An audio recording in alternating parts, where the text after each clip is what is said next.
سے جھکا پائے سر، جب سے جھکا پائے سر، میرا غرور بندگی، میرا غرور بندگی عرش مدار بن گیا، صلی علی نبینا، صلی علی محمد، لکھ اے ادیب خوش رقم، صلی علی، صلی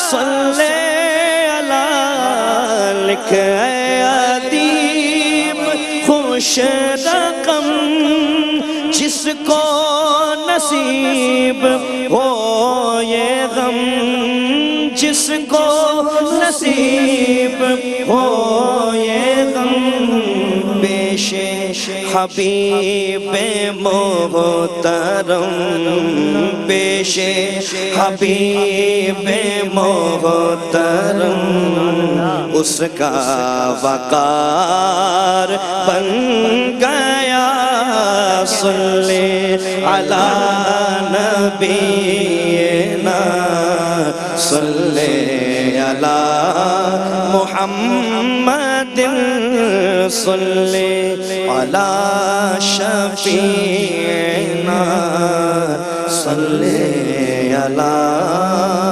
محمد۔ سبحان اللہ، کیا کہنا ہے، سبحان اللہ، سبحان اللہ، کیا کہنا ہے، سبحان اللہ۔ مفتی صاحب، یہ اسی سے متصل ہوتے ہوئے سرکار دو عالم کا ذکر ہوا ہے صلی اللہ علیہ وآلہ وسلم، تو یہ بتائیے گا آج کی شب توبہ ہے، تو یعنی حضور پاک کی سیرت کی روشنی بتائیے گا کہ ایک انسان کا کردار کس طرح ہونا چاہیے۔ یعنی ایک طرف تو آپ نے بتایا ابھی پچھلے ہی جب بحث ہو رہی تھی، بات ہو رہی تھی کہ کس طریقے سے اللہ تعالیٰ کی رحمت سے کہیں مایوس نہیں ہونا چاہیے، لیکن ہم تو ان سے شفاعت کے طالب ہیں، وہ تو شفاعت کرنے والے ہیں، لیکن وہ یعنی جو کرنے والا ہے اس کی خود کچھ بحث ہی نہیں ہے نا کہ ان کا مرتبہ کیا ہے، اس کے باوجود ان کا عمل خوف خدا سے، ان کا عالم، ان کی نمازیں، ان کا روزہ، ان کی دعاؤں کا کیا عالم تھا، وہ کچھ بتائے گا تاکہ کچھ ہم جیسے بھی لوگ کوشش کر سکیں کہ تھوڑا بہت جو حضور جان عالم صلی اللہ تعالی علیہ وسلم محبوب خدا ہیں، اللہ کے محبوب ہیں، کائنات میں جس کو جو نعمت ملتی ہے ان کے واسطے سے ملتی ہے، جو اللہ کے محبوب بنتے ہیں ان کے واسطے سے بنتے ہیں۔ قُلْ إِن كُنتُمْ تُحِبُّونَ اللَّهَ فَاتَّبِعُونِي يُحْبِبْكُمُ اللَّهُ، محبوب فرما دو، پیارے فرما دو، اگر تم اللہ سے محبت کرتے ہو تو میری پیروی کرو، اللہ تم سے محبت کرے گا۔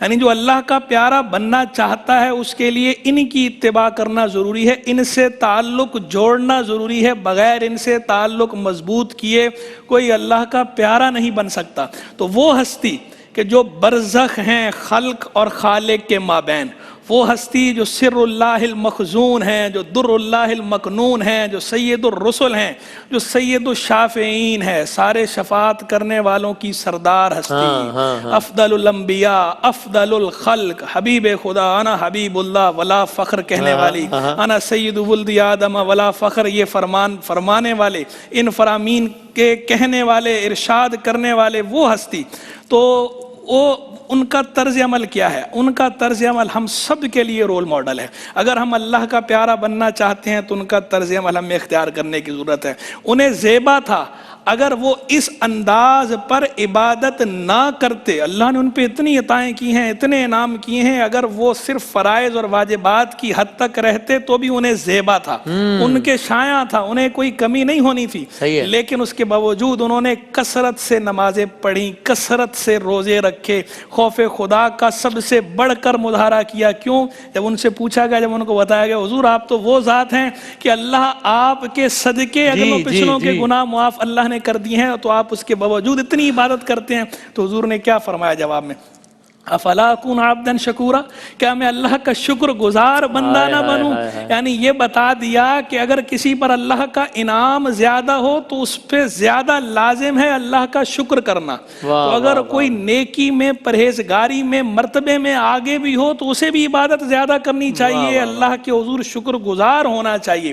تو حضور جان عالم علیہ السلام ہمیں دیکھیں ہر موقع پہ حضور کی نمازوں کا انداز، فرائض تو فرائض ہیں، نوافل بھی سرکار علیہ السلام کثرت سے پڑھنے والے، اس طرح پڑھنے والے، قیام و لیل اس طرح کرنے والے کہ مبارک پاؤں میں ورم آ جائے۔ اور اللہ تبارک و تعالیٰ اس پر پھر یہ فرمائے یا ایھا المزمل قم اللیل الا قلیلا، چادر اوڑھنے والے محبوب تو رات کو قیام کیا کر مگر تھوڑا۔ اللہ اللہ، اب یہ اللہ تعالیٰ ارشاد فرما رہا ہے، جو سب سے یہ مطالبہ فرما رہا ہے کہ اللہ کی کثرت سے عبادت کرو، اللہ کا کثرت سے ذکر کرو، سب کو یہ فرما رہا ہے، لیکن اپنے محبوب کی جو عبادت کا انداز ہے وہ دیکھ کر اللہ تبارک و تعالی رحمت کا جو مظاہرہ کر رہا ہے، جو پیار کا اور لطف کا مظاہرہ کرتے ہوئے کہتا ہے، اللہ تعالیٰ محبوب کو یہ فرما رہا ہے طٰہٰ ما انزلنا علیک القرآن لتشقیٰ، پیارے ہم نے یہ قرآن تجھ پہ اس لیے نازل نہیں کیا کہ تم مشقت میں پڑ جاؤ، تم پر گراں گزرے۔ یعنی اللہ کے محبوب نے اتنی عبادت کی، اتنی عبادت کی، اتنی عبادت کی کہ اللہ تبارک و تعالیٰ نے تسلی دیتے ہوئے فرمایا کہ پیارے تھوڑا کم۔ سبحان اللہ۔ تو ہم لوگ جو ہیں، ہمارے لیے محبوب کی زندگی عملی نمونہ ہے، تو ہمیں تو زیادہ عبادت گزار ہونا چاہیے کہ ہم ان کا قرب حاصل کریں، ان کی سیرت کو مشعل راہ بنائیں اور اس کے ذریعے اللہ کے پیارے بنیں۔ جو بخدا خدا کا یہی ہے در، نہیں اور کوئی مفر مکر، جو وہاں سے ہو یہیں آ کے ہو، جو یہاں نہیں وہ وہاں نہیں۔ تو یہاں آنے کا ایک مفہوم یہ بھی ہے، بعض لوگ یہ سمجھتے ہیں کہ یہاں آنے کا مطلب صرف یہ ہے کہ ان کا وسیلہ اللہ کے حضور پیش کر دیں، یہ بھی ٹھیک ہے، ان کا وسیلہ اللہ کے حضور پیش کیے بغیر کام نہیں بنے گا، لیکن یہاں آنے کا مطلب صرف یہی نہیں ہے کہ صرف وسیلہ ہی پیش کرنا ہے، یہاں آنے کا مطلب یہ ہے کہ جیسا انہوں نے فرمایا ویسا کرنا ہے۔ جب تک ویسا نہیں کرو گے اس وقت تک وہاں معاملہ نہیں بنے گا۔ جو وہاں سے ہو یہیں آ کے ہو، ان کے در پر آؤ، ان کے در سے جو خیرات مل رہی ہے، جو عمل کی خیرات ہے، جو نیکی کی خیرات ہے، جو علم کی خیرات ہے، جو بھلائی کی خیرات ہے، وہ ساری خیرات ویسے بھی عربی کے اندر جو بھلائی کو ہی کہا جاتا ہے، خیر، تو وہ ساری جو بھلائیاں ان کی بارگاہ سے تقسیم ہو رہی ہیں، ان کی زندگی سے، ان کی سیرت سے اقتباس لو اور اپنے آپ کو چمکاؤ۔ ان کی سیرت سے اقتباس کرو گے، چمکاؤ گے، اللہ کے پیارے بن کے دنیا پہ چمک جاؤ گے۔ جبلا بس یہ ہم آخر میں ہم یہ اس سیگمنٹ کا اختتام نعت سے ہی ہم کریں گے، اس سے پہلے آپ بھی اسی عنوان سے فرمائے گا کہ کس طریقے سے سرکار دو عالم کی ذات اور سیرت کو ایک انسان کو راغب کرنا چاہیے، ایک مسلمان کو راغب کرنا چاہیے کہ وہ زیادہ بہتر انسان بنے۔ دیکھیں، میں اس میں یہ بھی کہوں گا کہ حضور نبی کریم صلی اللہ تعالیٰ علیہ وسلم ایک روایت کے مطابق دن میں 70 بار اور ایک روایت کے مطابق دن میں 100 بار استغفار فرماتے تھے۔ آپ تو معصوم ہیں، اور جس طرح قبلہ مفتی صاحب نے فرمایا کہ ان کے صدقے میں، بلکہ ان کی آل اصحاب کے صدقے میں تو ہماری مغفرت ہونی ہے، ایسے ہی تو وہ سب کچھ ہو کر بھی پھر بھی استغفار کر رہے ہیں۔ تعلیم امت کے لیے کہ تم کہیں پر بھی چلے جاؤ، اور جس کا جتنا بڑا ڈیزگنیشن ہوتا ہے نا، اس کی ریسپانسبلٹیز اتنی بڑھ جاتی ہیں۔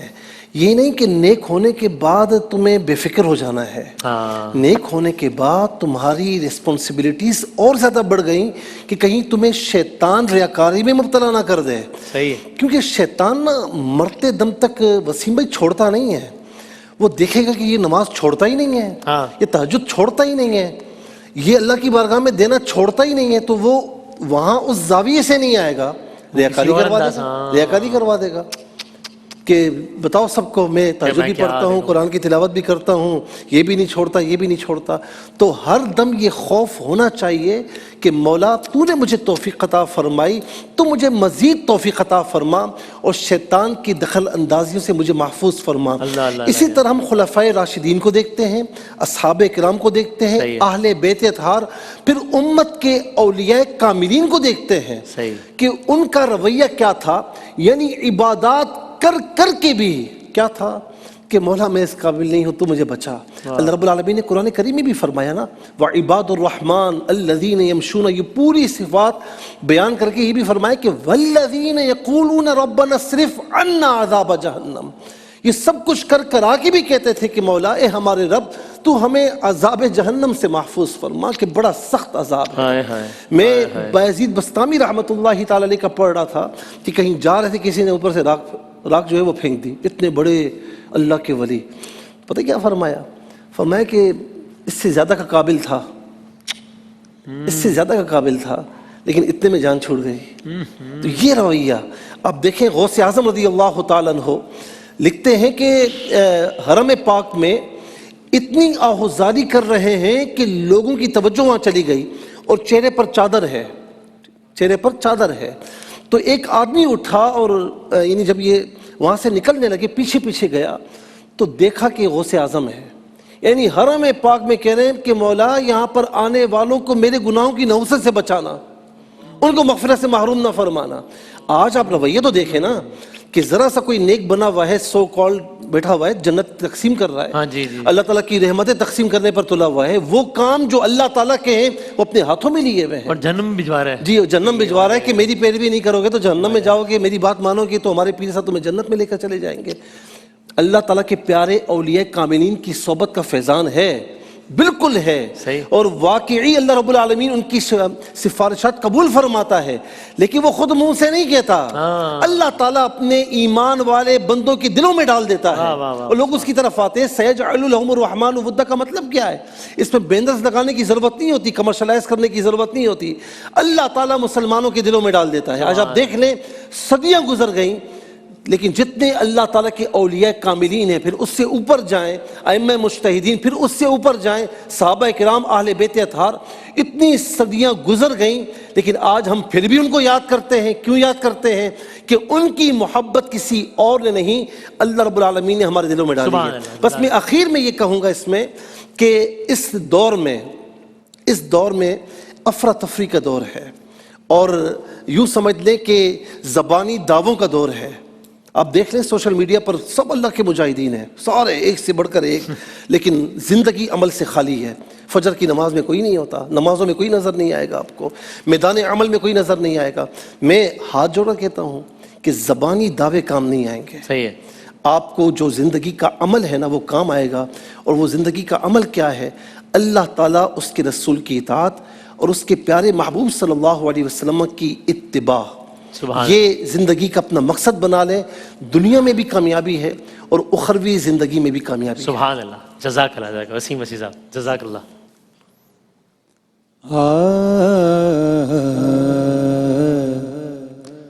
ان کے کوچے سے میرا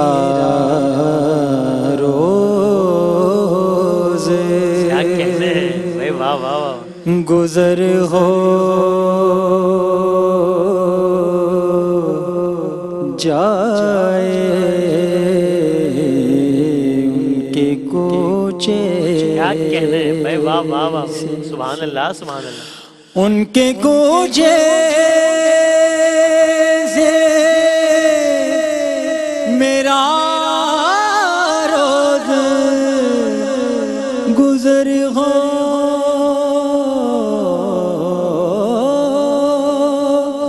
جائے،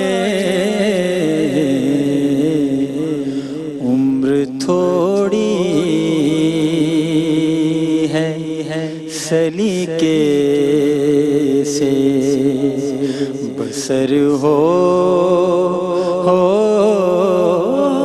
جائے، سبحان اللہ، عمر تھوڑی واہ واہ، ہے واہ بھائی واہ، سلیقے سے بسر ہو جائے، ان کے کوچے سے میری فریاد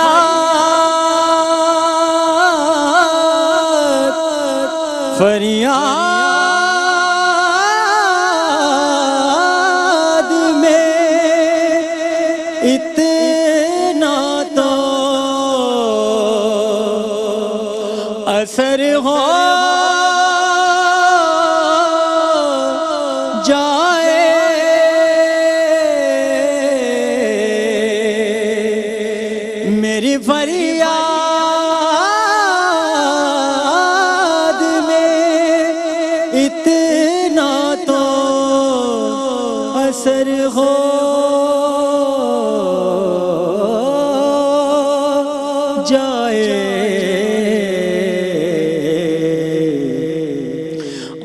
آنکھ سے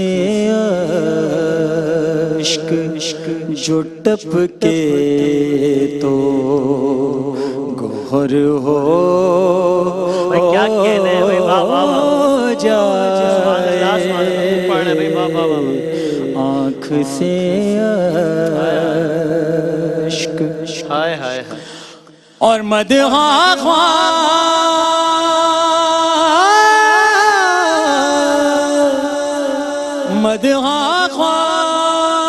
شہ والا ہوں، مجھے کیا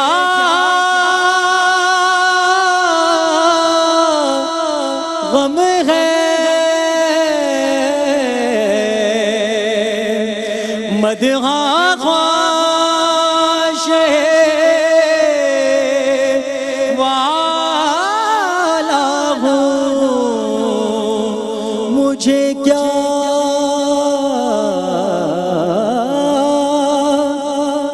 غم ہے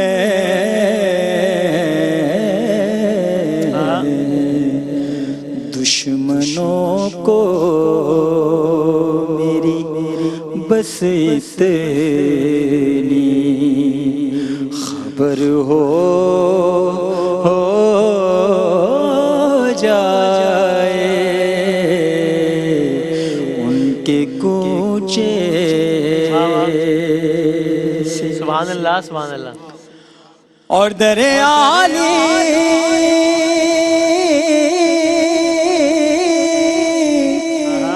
در عالی عالی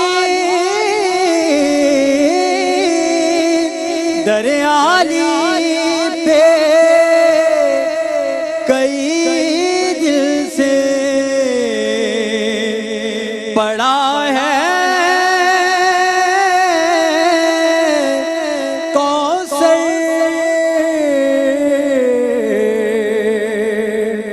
در عالی بے کئی دل سے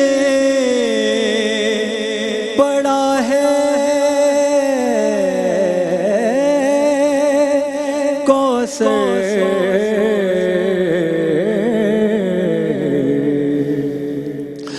اب تو آقا اب تو آقا اب تو آقا کوئی رحمت کی نظر ہو سبحان اللہ سبحان اللہ۔ ہو جائے ان کے کوچے بھائی سبحان اللہ سبحان اللہ۔ میرا روز گزر ہو جائے۔ بھائی سبحان اللہ سبحان اللہ، کیا کہنے ہیں بھائی، واہ واہ واہ واہ، سبحان اللہ سبحان اللہ، کیا کہنے ہیں، واہ واہ واہ۔ ایک چھوٹا سا وقفہ لیتے ہیں، بریک کے بعد حاضر ہوتے ہیں دوبارہ۔